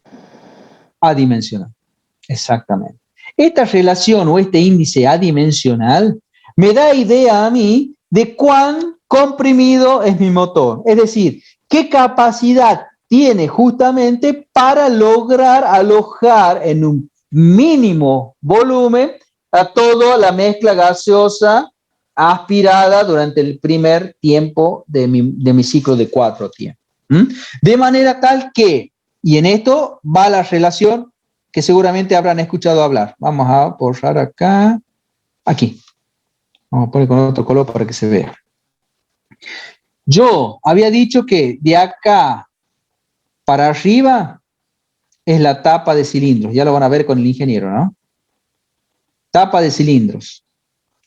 Desde este límite del PMS para abajo, yo voy a tener el bloque motor. Esto va a ser el bloque motor. De manera tal que, por ejemplo, si yo quiero aumentar la relación de compresión, ¿qué tengo que hacer? ¿Qué les parece? ¿Cuántos elementos tengo en esa fórmula? Tengo 2 elementos.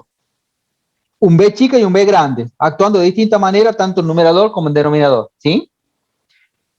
Les pregunto a ustedes, matemáticamente y analizando la fórmula, ¿cómo puedo hacer para hacer que esto aumente? La relación de compresión aumente. Aumentando el B grande. Más mezcla. A ver, vamos en orden. Uno de los compañeros, ¿qué dice? Aumentando B grande. Aumentando B grande. A ver, vamos a ver. ¿Cómo sería? ¿Qué pasa si yo aumento B grande? ¿Tengo posibilidad de aumentar B grande? Si yo digo que aumento B grande, yo quiere decir que estoy aumentando la cilindrada de mi motor. ¿Mm? Y a mí me dicen, no, yo lo que estoy por hacer, la premisa número 1 es lo que tenga que hacer es aumentar la relación de compresión sobre el motor que ya tengo enfrente mío. No tengo posibilidad de cambiar de motor, porque hablar de que voy a utilizar un motor de mayor cilindrada es prácticamente decir que voy a cambiar de motor. Entonces, por ese lado, no. La cilindrada del motor tiene que mantenerse constante. Esa sería la premisa. Si la cilindrada del motor se tiene que mantener constante, esto de acá va constante. El B va constante, ¿se entiende eso, no es cierto? No puedo aumentar ni la carrera ni el diámetro. ¿Cuál es la única posibilidad que yo tengo para aumentar la relación de compresión entonces en mi motor? Manteniendo constante la cilindrada. Cámara de compresión, ¿aumentando o disminuyendo? Disminuyéndola.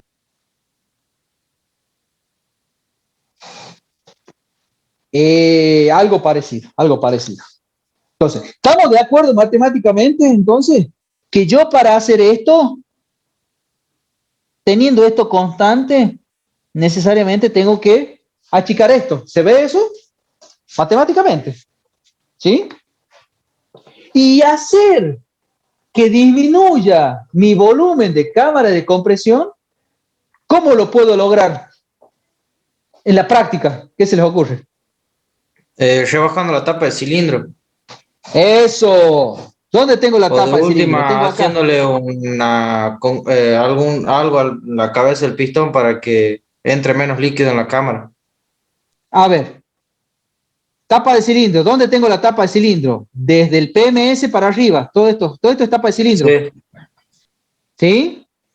Dentro de la tapa de cilindro, ¿qué tengo? Tengo esto, que es la cámara de compresión o de combustión. Si yo comienzo a cepillar o a quitar material, quito, en este sentido, ¿qué pasa con el volumen de la cámara? Se va disminuyendo. Si se va disminuyendo, estoy trabajando en este sentido. Y si voy en este sentido... Profe, si yo saco material, la cámara no aumentaría. A ver. No, disminuiría. A ver, capaz que lo veamos mejor acá. Denme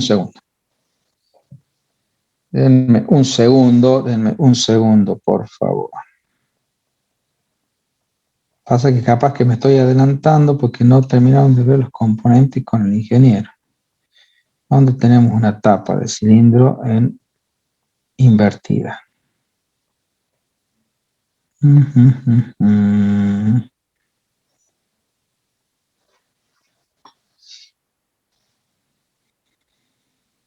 Factores básicos. Acá vamos con los componentes. Móviles. Componentes fijos. A ver si aparece. Seguimos con los móviles. Acá está. Ahí tenés. Que consideremos la figura 1.17. Ahora que lo vi, ya entendí, profe. ¿Lo ves ahora, no? Sí, ahora entendí. Perfecto. Cepillar la tapa o la culata o la tapa del cilindro significa comenzar a maquinar, ¿no es cierto? Quitando material sobre el plano que tiene el plano inferior de la tapa del cilindro, haciendo que esos huecos que ven ahí, ¿sí? Eso que viene a ser prácticamente el volumen de la cámara, comienza a disminuir. ¿Lo ven ahí todos, ¿no es cierto? Ahora yo por lo menos sí, profe. Perfecto. Ese es el concepto básico y fundamental que tiene que ver con esto, que yo voy a aumentar la relación de compresión de mi motor sin sacrificar la cilindrada, ¿sí? ¿Haciendo qué? Haciendo el mecanizado de la tapa del cilindro, provocando en definitiva que el volumen de la cámara de compresión o volumen B chica disminuya, de manera tal que en la relación final, ¿no es cierto?, logre justamente aumentar la relación de compresión. Esto es lo que se hace para tratar de alguna manera de lograr motores que sean más comprimidos. Motores más comprimidos, para que la fuerza liberadora de energía en el único tiempo útil sea la mayor posible. Y ahora ustedes me preguntarán, ¿existe alguna fórmula para que yo pueda determinar hasta dónde pueda llegar en esto de cepillar la tapa y que no me pase de vuelta? Porque es muy fino el límite y puedo traer, por querer ganar mayor potencia o mayor relación, termine rompiendo mi motor. Y les tengo que decir que profe, no pocas décimas hace mucho cambio.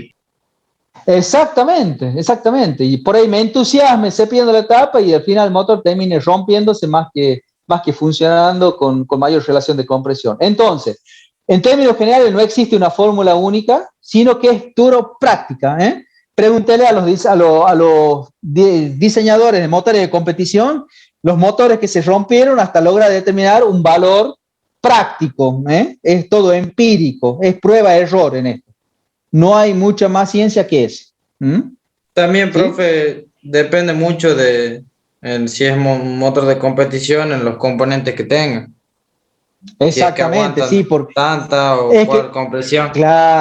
Claro, porque al aumentar la relación de compresión se entiende que aumento el esfuerzo, ¿no es cierto? De esto de aumenta la presión puesta en juego a la hora del único tiempo útil. Y aumentar la presión implica que en el momento de la combustión-expansión va a liberar mayor esfuerzo, mayor fuerza va a recibir pistón, biela y cigüeñal. Entonces tengo que reforzar esos elementos, ¿sí? Para hacer de que no terminen rompiendo, que estén adaptados mecánicamente para soportar ese gran esfuerzo que lo voy a someter por esta variación que le estoy haciendo a mi motor de competición. Profe, una pregunta. Sí. Al tener una mayor relación de compresión, por ende, al tener que hacer una mayor fuerza, ¿habría más temperatura o no? Sí. Es toda una cadena. Aumenta ¿por qué? Porque vos vas a tener mayor cantidad de mezcla fresca, ¿sí? Liberada en menos instantes, mayor potencia. Y eso viene de la mano con mayor temperatura, sin duda. Por eso se trabajan con bielas de titanio muchas veces, para favorecer la inercia y por otro lado, por el tema de la resistencia mecánica. Profe, había escuchado también que utilizan cuando son motores muy comprimidos, con relación de compresión 14, 15, dicen que utilizan mucho metanol, agua metanol, para bajar la temperatura. Exactamente, sí. Tiene distinto poder calorífico que la nafta común y digamos, te aseguras el tema de la potencia calorífica, ¿no? De la energía química, esto más que todo que el combustible común tiene mayor energía química que en el caso del combustible común. Así que bueno, eso... Uy, se suspendió de nuevo.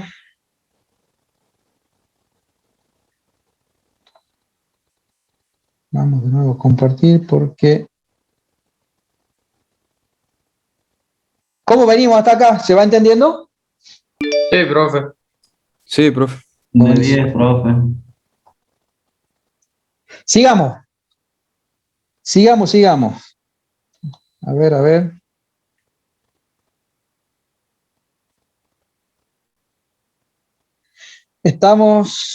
Volvemos al tema de la relación de compresión que me plantea el autor.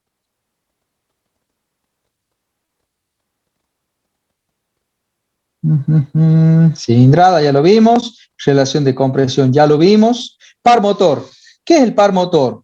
Si yo considero el codo de mi cigüeñal y la relación y posición relativa que va a tener mi biela, ¿sí? O manivela respecto, digamos, en el tiempo o en el único tiempo útil que yo voy a tener, que es el tercer tiempo de la combustión-expansión, voy a ver que la biela va a ir adquiriendo distintas posiciones relativas respecto del codo.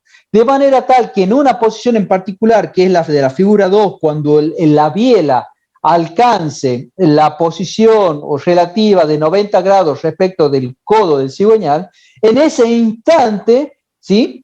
Por aquella famosa relación que vimos o que estudiamos en física, de par motor igual fuerza por distancia, ¿sí? ¿Se acuerdan de la formulita esa?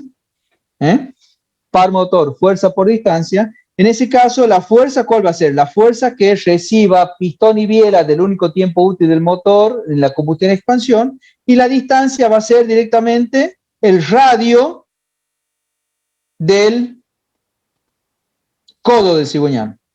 Sería un momento, ¿no, profe? ¿Y el agua? ¿Cómo? Sería un momento, digo. Claro, en ese momento es donde vos vas a tener el par motor máximo. No, me refiero que el par motor es un momento. O sea, sí, exactamente, el momento. Exactamente, par motor o momento, sí. Nada más que en el caso de física, nosotros estudiamos con momento, y en la aplicación de esta del motor de combustión interna hablamos de términos apropiados de par motor, ¿sí? Entonces, vamos a ver cómo de un valor nulo, que va a ser cuando la biela esté alineada con el codo en la posición de PMS, ¿sí? Al ir descendiendo y al ir adquiriendo distintas posiciones, ¿sí? Yo voy a tener que trabajar con los valores de fuerza en función de los radios del codo, pero en función de las componentes, ¿sí? De manera tal que en el valor, cuando alcance 90 grados la biela respecto del codo del cigüeñal, en este caso voy a tener el par motor máximo. Si yo integro todos estos aportes de par motor, pasando de un valor mínimo a un valor máximo y luego decreciente, cuando pase la posición, ¿no es cierto? Y ya vaya llegando el pistón a la posición de punto muerto inferior, si yo integro, sumo todos esos valores, ¿sí? El par total entregado va a ser justamente, ¿no es cierto?, el aporte realizado por cada uno de los cilindros cuando le toque realizar cada uno de sus tiempos útiles. De manera tal que, por ejemplo, vamos a hablar del par entregado, por ejemplo, el autor marca acá, ustedes van a ver y van a tener que buscar el dato técnico para el caso del motor que les toque según su modelo, cuál es el par máximo desarrollado por su motor. Por ejemplo, acá el autor pone el par máximo expresado en unidades de decanewton, si ustedes lo van a tener expresado en unidades de kilográmetro, ¿sí? Y a tantas revoluciones, en este caso el primer motor del motor Renault Megane es de 14,8 a X revoluciones. En el caso del Opel Astra dice que el par máximo es de 1800 decanewton a 3000 RPM, y así sucesivamente. ¿Por qué me lo marca así en el caso de par máximo a ciertas RPM? ¿Por qué? Porque el motor, al igual que lo próximo que vamos a ver, que es el caso de la potencia, si bien es cierto, a mayor régimen, a mayor revoluciones, ingresa mayor mezcla fresca y el motor tiene posibilidad de entregar mayor potencia, hay un límite práctico, ¿sí?, en el cual, por más que ingrese mayor mezcla, no voy a obtener ni mayor par ni mayor potencia. A ver, antes de ver eso, por último, veamos el último elemento que me muestra el autor acá como dentro de cálculo técnico, que es la potencia. ¿Qué es la potencia de un motor? Yo la mido a través de el par motor por el número de revoluciones por minuto dividido en 7/16. El par motor lo mido ¿en qué? En el caso de cuando ustedes hagan el cálculo y la búsqueda de datos, van a ver que el par motor de sus motores, de su vehículo, va a venir expresado en kilográmetros. Al hablar de N, son las RPM del motor, ¿sí? Tantos kilogramos a tantas RPM, ¿sí? Y 7/16 es un factor de conversión en función de las unidades que tengo en el numerador, ¿sí? De manera tal que, en términos prácticos,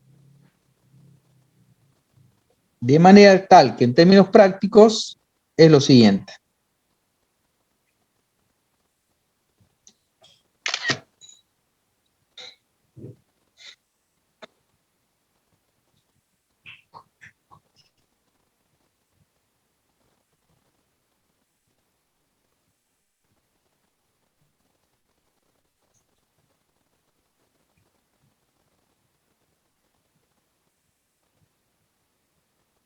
Sea, por ejemplo,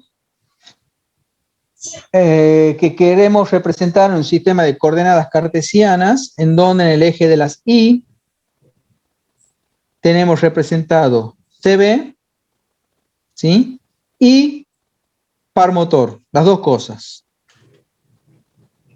Y en el eje de las X, yo voy a tener representado las RPM de mi motor. Aquí, en realidad, esto, hay una corrección para hacer al dibujo que propone el autor, y en esto yo tengo que decir que ambas curvas, tanto de la potencia y el par motor, es 0 cuando el motor está detenido. Cuando el motor tiene 0 revoluciones por minuto, es decir, está detenido, no me está entregando ni potencia ni par motor. Supongamos que yo voy a hacer mediciones, que de hecho estas mediciones yo las hago, como vimos en el caso del ensayo del Fórmula 1, en un banco de prueba. El motor yo lo extraigo de mi motor, de mi vehículo, y lo coloco en un banco de prueba y ahí realizo todas las mediciones correspondientes, ¿sí? Si yo hago ese ensayo, por ejemplo, tomo un motor y hago ese ensayo, voy a ver, por ejemplo, que en el caso de la curva de potencia, me va, a través de la fórmula que vi anteriormente, me va a erogar o me va a traducir esta curva, ¿sí? Mientras que en el caso de la curva de par motor, la voy a tener, por ejemplo, por acá, en distintas escalas, ¿no es cierto? ¿Qué me dice estas curvas? Fíjense, primero,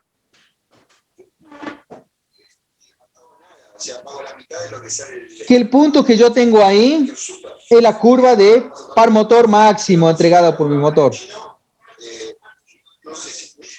Perdón, hay un micrófono ahí, no sé si... ¿Me escuchan bien o se interfiere?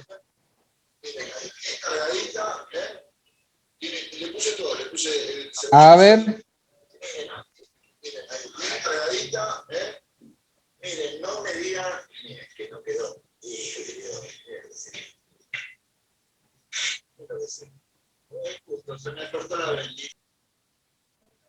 Ahí está.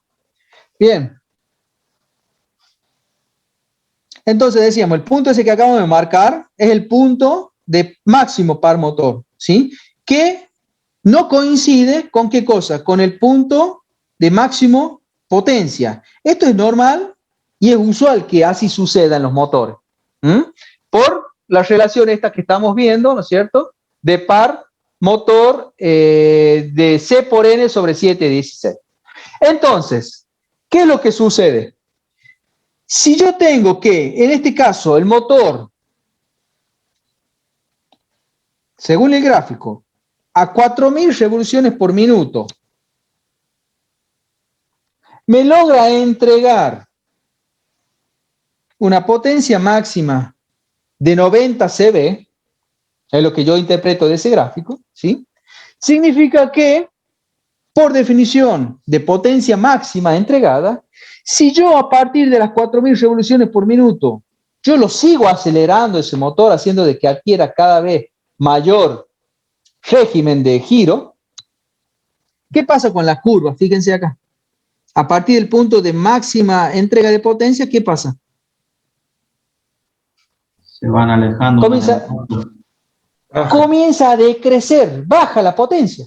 ¿Y por qué se da eso? De nuevo, porque al haber alcanzado la máxima, digamos, el régimen de giro, por más que yo lo acelere, van a entrar cada vez mayor mezcla fresca, pero no le va a dar tiempo suficiente para que termine de combustionar y de entregar, ¿no es cierto?, la energía química que yo necesito en el único tiempo útil. Hay un límite práctico, ¿sí?, más allá del cual, por una cuestión inercial, por más que yo lo acelere, ese motor no me va a entregar mayor potencia. ¿Y cómo lo puedo llegar a determinar? Directamente en forma práctica en un banco de ensayo, como el que vimos de Fórmula 1.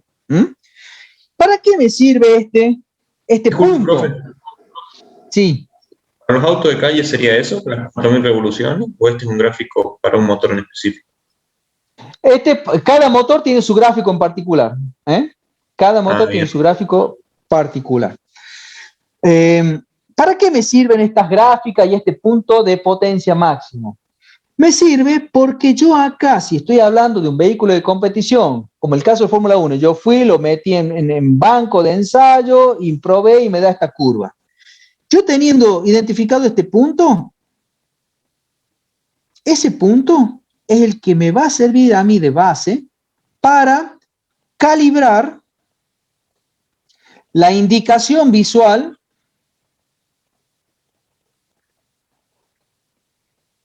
o luz del tacómetro. ¿Qué es el tacómetro? El cuenta vuelta. O cuenta revoluciones de mi vehículo de competición.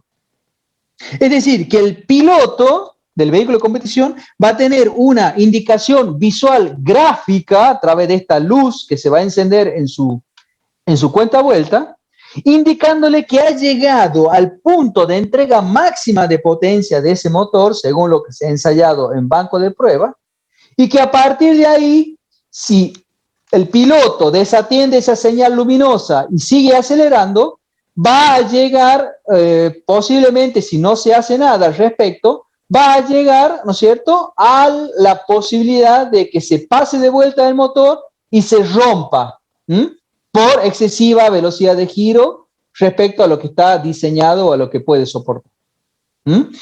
¿Qué se hace en ese caso? Se hace una doble acción. Por un lado, se regula esta indicación visual que ya vamos a ver en un video cómo sería, ¿sí?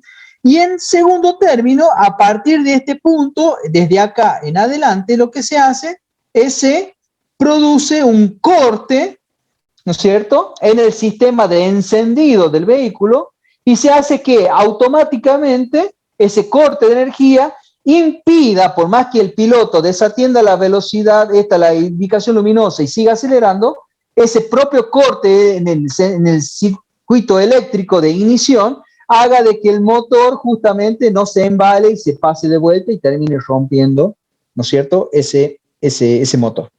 ¿Sí? ¿Se entiende más o menos el concepto? Sí, profe. Ese es el famoso, el corte del auto. Eso se llama, eso es ir al corte. Cuando un motor de competición se dice que va al corte, es porque se lo trata de llevar digamos, ya entré en ese punto, ¿no? Me prendió llegué al punto de potencia máxima entregada por motor y necesito de alguna manera evitar que por más que se lo siga acelerando, yo sé que no me va a entregar mayor potencia, pero sí corro el riesgo de romperlo, por eso evito con esa acción del corte del sistema de ignición. Quiere decir que un piloto de competición, ¿cuál es el objetivo? Tratar de llevarlo en el máximo tiempo al motor en un tiempo que se llama tiempo de régimen. Llevarlo en vueltas al motor en un régimen relativamente alto porque sé que en eso el motor me va a entregar la máxima potencia posible, que es lo que necesito que me entregue en competición. Es muy frágil, digamos, es muy pequeño el ancho de banda que tiene en el caso de la competición del vehículo. ¿Sí? ¿Se entendió más o menos esto?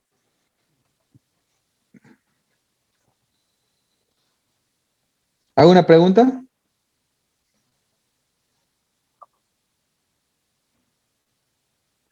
Drive. Motores. Video de motores. Bien. Vamos a ver entonces un vehículo de competición.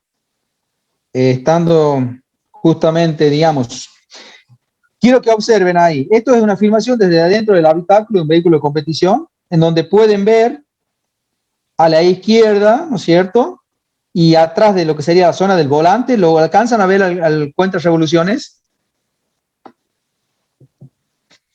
Un indicador, un cuenta revoluciones analógico, ¿sí?, de aguja. Van a ver que en este caso, el piloto, en ciertas circunstancias de la conducción, van a ver que tiene una indicación visual, se le van a prender unos LED, ¿sí? Tiene una indicación como si fuera el amarillo del semáforo, 1, 2 amarillo, y después tiene, cuando sigue acelerando, se le prende un rojo. Y automáticamente van a escuchar ahí cómo se produce el corte en el sistema de encendido del motor, haciendo que el motor, acústicamente, ustedes van a poder percibir, ¿no es cierto?, auditivamente, van a poder percibir cómo el motor prácticamente pasaría como si entrara en falla, digamos, ¿sí? Bien, ponemos a correr, usted dígame si se escucha. ¿Se escucha? Sí, profe. Está muy alto, lo bajamos un poquito, para que no los aturda. Bueno, arrancamos entonces. Larguemos.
¿Y qué pareció? Muy bueno, profe. Muy bueno, profe.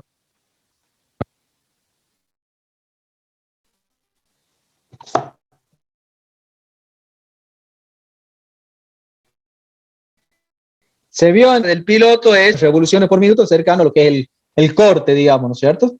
Porque sabe que en esa franja el motor en ese instante está entregando la máxima potencia para ponerla a disposición sobre la pista, ¿no es cierto? Profe, ¿Sí? ese mismo indicador lo tienen en los volantes de Fórmula 1, ¿no?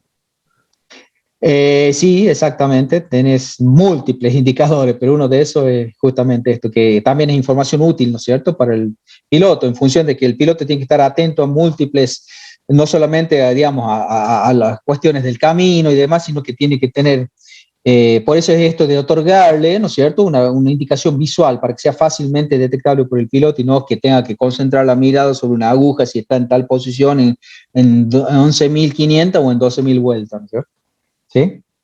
Y ahí también se notó bien claro cómo venía de la mano la indicación del rojo del tacómetro indicando que ya llegó al punto de entrega máxima de potencia de ese motor, y de la mano automáticamente venía el corte para evitar de que se embale el motor y termine rompiéndose. ¿Sí?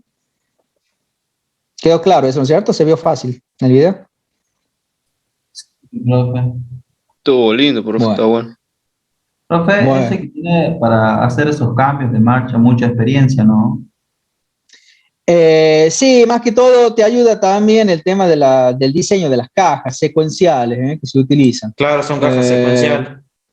Cajas secuenciales en los cuales prácticamente ya cuando veamos transmisión vamos a estudiar embrague, que normalmente para los casos de vehículos comunes vos necesariamente y con transmisión manual necesariamente tenés que hacer uso en cada una de las marchas. Cuando cambias de una marcha a otra necesariamente tenés que hacer uso del embrague, es decir, accionar el pedal del embrague.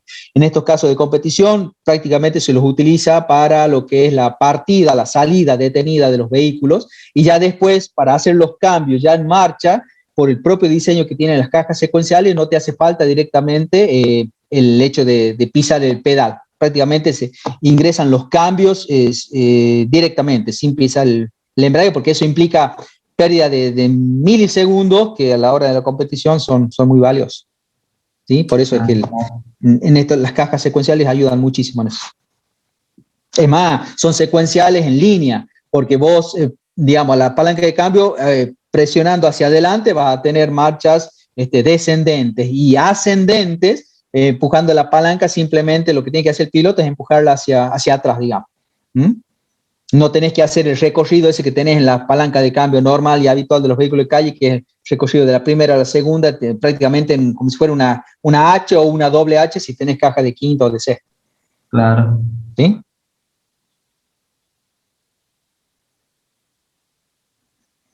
Que en realidad lo del doble embrague ya vamos a ver, que es un concepto muy similar desde el punto, cuando estudiemos transmisión vamos a ver, que es un concepto muy similar a lo que vimos hoy en el caso de los motores de 4 cilindros y de 8 cilindros, digamos, del 8 cilindros con el 4 cilindros en B.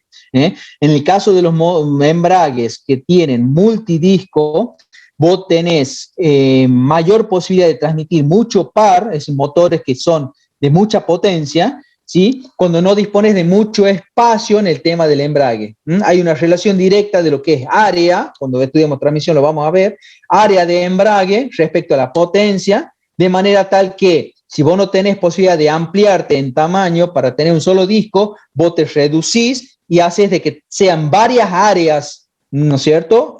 A través de los multidiscos, preferí que sea, en vez de ser un solo disco de gran tamaño, varios discos de pequeño tamaño, de manera tal que en la sumatoria de las áreas te dé la capacidad para poder transmitir el par. De hecho, en el caso de los embragues de Fórmula 1, son multidiscos, porque tienen mucho, o sea, poco espacio para alojar el embrague y mucho par para transmitir. Ese es el concepto. Bien. 11:05 se hicieron ya. Listo, ¿cómo estamos? ¿Se va entendiendo? ¿Les va gustando la materia? Sí, yo tengo una duda. ¿Se acuerda que hablábamos de reducir la cámara de compresión, que una de las formas en la práctica era, si hiciéramos como esférica la punta del pistón? esférica la punta, la cabeza del pistón, digamos. Claro. Esa sería otra forma. Yo lo tenía entendido que se le llamaba como bombeo, ¿puede ser? Ujú, ujú. Sí. Lo que pasa es que ahí en términos generales hay que ver también cómo es el diseño de las válvulas. ¿Por qué? Porque muchas veces cuando se intenta por ese lado, y ante la rotura, ya vamos a ver, del sistema de distribución, pues cuando pierde coordinación lo que es el cigüeñal con el árbol de leva, o los árboles de leva, si se corta la correa o la cadena de distribución, pierde coordinación y en eso, que sube el pistón, puede bajar la válvula y es ahí donde viene, ¿no es cierto?, que el pistón lo atropelle, directamente se la lleve por delante a la válvula y se produzca la rotura del motor porque se terminan doblando las válvulas. O se termina rompiendo la cabeza del pistón. Es el famoso pistón pinchado, cuando se produce la perforación del pistón a causa de que se llevó puesta una válvula. Entonces, en ese caso, muchos no se animan a intentar reducir aumentar la relación de compresión, haciendo a través de ese método, sino más bien disminuyendo lo que es haciendo el mecanizado de la tapa, de la cara inferior de la tapa para aumentar disminuir el volumen y aumentar la relación de la cámara de compresión. ¿Sí? Ya lo vamos a ver bien cuando veamos el sistema de distribución a eso.